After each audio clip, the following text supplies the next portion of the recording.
Hello, my beautiful people. My name is Rose, and I write and read books in an audiobook format for you to enjoy while doing your homework, tidying your room, or whatever you enjoy doing. The artwork in the thumbnail was done by Hail the Moon. She'll be linked in the description if I can figure out how to do that. Her artwork is absolutely fabulous, so go give her a follow, a like, check out some of her videos. Just do it. She's so good. So go check her out. Anyway, this is chapter 3 and 4 of God Killers, and I really hope you enjoy. If you haven't seen the first video, which is 1 and 2 chapters, go check it out. It will also be linked in the description. If you don't check them out, you'll be very confused, but that's okay. Alright, on with the video. Chapter 3. Green, blue, rose gold, palms. Alice woke in a small, rounded room that had a door opposite her. She was lying on a bed that was large and plush. She hadn't slept on a bed for over 2.5 years, and it was very comfortable. She slowly sat up and noticed that there was a round, purple rug on the floor that went perfectly with the duvet she was under. Whoever lived here must be rich, Alice thought. All this stuff was very expensive, and most people didn't know they still existed. A ginger-haired boy wearing a green hoodie and grey jeans walked through the wooden door, and Alice tried to get a look at the rest of the place, but the door closed heavily behind him. "Hi," he said. "I'm glad to see that you're awake now. You've been asleep for 26 hours straight. You were out cold, so we couldn't start the treatment on your feet. However, we did sew up the deep cut on your side as it was bleeding quite a lot. Luckily, we sewed it up, and you did not feel a thing." The boy smiled brightly. Hi. Where am I? Who are you?"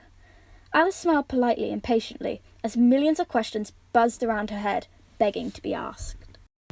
"Hi, Alice. I'm William. You can call me Will if you want. I'm Willow's older brother. Right now you're in our house, which is underground, which is why we still have luxuries. You're comfortable?" Willow entered the room before she could answer, with pastel pink skirt and a black shirt on. Her hair was down loose over her shoulders, waving slightly. She was holding some folded laundry. Alice's heart gave a small flutter. "Alice! Hi! You're okay! How are you? Did you have any dreams?" Willow bubbled excitedly. "Hey, Willow, I didn't have any dreams, sorry. I'm okay, though. I'm feeling a lot less stiff and tired. How are you?" Alice asked, smiling at Willow's obvious excitement. She felt warm inside, knowing that someone finally cared for her. "I'm much better knowing that you're awake and okay," Willow said, sitting beside her, wrapping an arm around her. "Thanks." Alice wasn't really sure what to say. "I've got you some new clothes. Your old ones were ripped and covered in blood." She gave a small smile. "What size feet are you?" "I don't know," Alice said, slightly shocked. "No worries, we'll find some that fit you," Willow smiled. "All right. I'm gonna go. Please remember, Willow, that she is a patient as well as your friend," William said awkwardly, and then he walked out the room. Willow smiled and got up. "I'll leave you to get changed."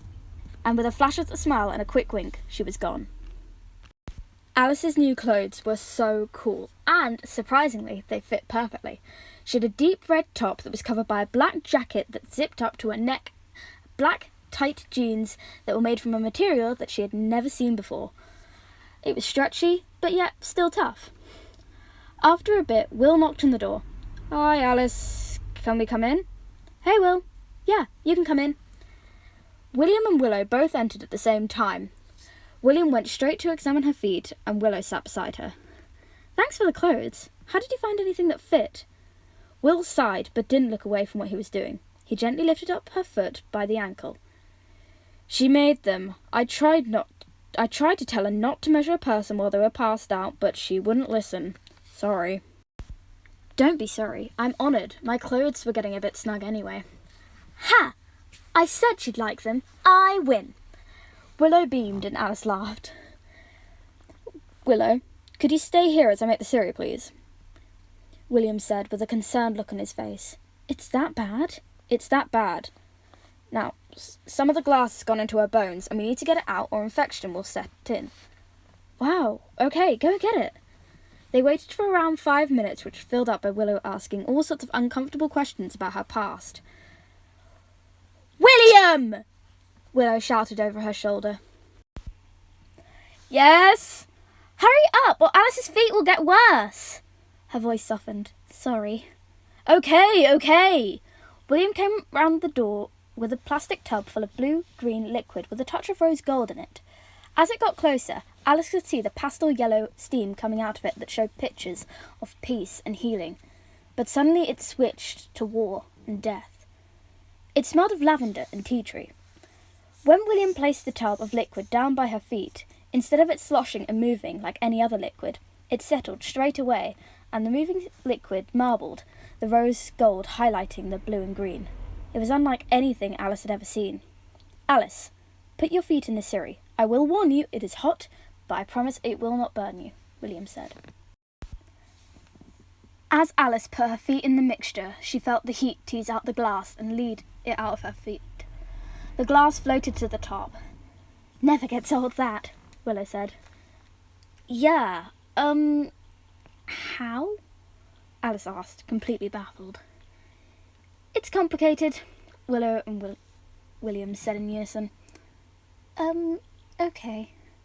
I'm sorry, Alice, but the healing isn't completely over, William said. I still have to fix those cuts. They're small, but they are deep. Luckily for you, I don't have to sew them up. I do have to transmit heat and oxygen because oxygen is essential for healing, also because the cuts are deep and would have affected your muscles and tissues, but I will have to merge those together as... He was cut off by an excited Willow. Alice, this is the cool bit. He's going to heal all the pain and the rips in your feet so you can walk normally like this never happened. Willow looked at Will. Now, can you stop being a healing nerd and heal her already? Fine, Will fake grumbled. He pushed his palms together and pushed them 180 degrees clockwise. He grabbed his wrists firm for 6 seconds and let go quickly. His palms were glowing green, blue and rose gold, just like the mixture. Alice stared in wonder. His left hand went on the bottom of her foot and his right went to the bottom of her left foot. She felt the skin grow back together and the tissue knock back in place. She felt the pain go away. Magic. Chapter 4. Luca. As Alice walked into their living room with Willow, there was a knock on the ceiling. Hello? William? Willow? Is anyone home? It's Luca. There was a pause and then a knock around 9 times. Hello? Oh God, it's Luca. Let him in while I tell Will he's here, okay? Buy me some time. Willow passed through a key and then ran down the hall. Alice opened the hatch and put on a smile. Hi. Who's about 17, had black, wavy hair, beautiful, bright green eyes, and a jawline that could cut a sweet potato. You're not Willow. Who are you? Luca asked. I'm Alice. I'm Will and Willow's friend. I think. You think? Luca asked, half laughing. Yeah, we only met 2 days ago, and I was asleep for most of that time. Alice thought out loud, and did Will heal you? Yeah, he did. Alice smiled. Anyway, I was told to let you in, so come in. She climbed down the ladder and Luca followed. When they were down into the living room again, an awkward silence hit, and Luca tried his best to fill it. So, how'd you hurt yourself? Luca asked. I had a cut up my side that was bleeding a lot, and then I ran through glass. Ouch. And then the silence followed. Now, it was Alice's turn to strike up a meaningless conversation. So, how do you know Will and William? William saved my life, Luke said. I was stabbed in the heart and I was bleeding so much I was going to run out of blood. Internal bleeding, William called it. Ever since, we've been friends. Cool. Do you want to come kill Dark Rose with us? What? You're going to kill Dark Rose? Are you mad? Very much so. Alice nodded. So, you want to join? Dark Rose's power, guards, and none of us even know her battle tactics. We would die within 3 seconds. Well, William has power, and if you come, we won't be so outnumbered, Alice said. And what about knowing her battle tactics? I know them, Alice squeaked. How? I just know, all right? Okay, Okay, don't worry, you don't have to tell me. He smiled at her. Okay, Will's just getting changed. But he was already Alice, I need to talk to you. Give me your wrist. Alice held out her wrist and got dragged into another room. It was a bedroom, and it was cute and pastel, and the only room that seemed to be painted. Will likes Luca. Yeah, I know, they're friends. Luca told me about how they met. No, Will has a crush on Luca. Oh, that is so sweet. Yeah, so Will really wants to make a good impression, even though they've known each other for years. And maybe when you get to know him better, you can find stuff out about him. I don't know, Alice said. You seem to be getting on well, though. Yeah, and it was the most awkward thing that I've ever had. Also, I've only known him for like 5 minutes. Okay, don't worry about it. I invited him to kill Dark Rose. Was that a good idea? Well, he's good with a knife. Willow sighed. Okay, well, cool. Now, we just kind of left him in a room. Maybe we should go back. Right, yeah, let's go. And they walked into the living room to see Luca fiddling with animal trinkets that were dotted around the room. They were all different materials, but most of them were wood. Hey, Luca, Willow said, smiling at him. Hey, he said, putting the one he was holding down. So, I hear that you may join our quest to kill Dark Rose. Maybe. Who's going? He asked slowly. Me, Willow, and William, Alice told him, trying to keep her excitement inside. If they killed Dark Rose, the world would be okay again, and she could stop running. Okay. He hesitated. I am going to regret this. Yes! Willow jumped on him, wrapping him in the biggest hug she could. Holy cow, he breathed. I miss my lungs.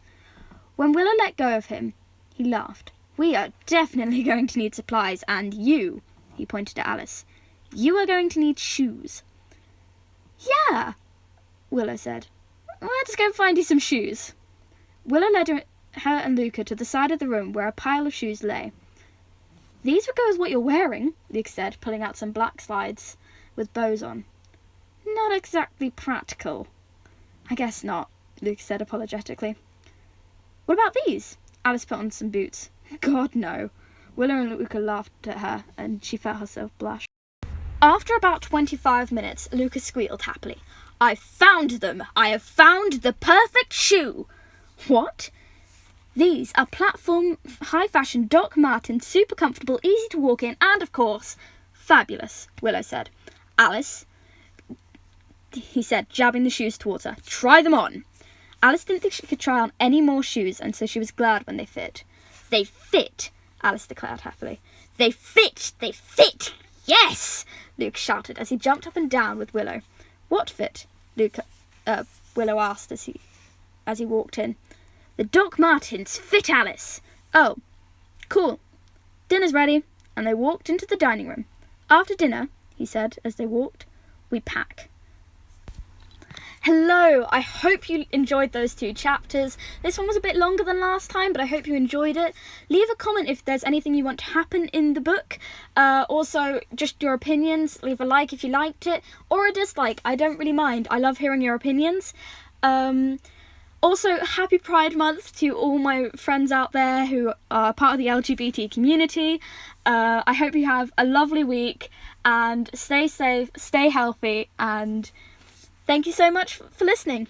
Bye!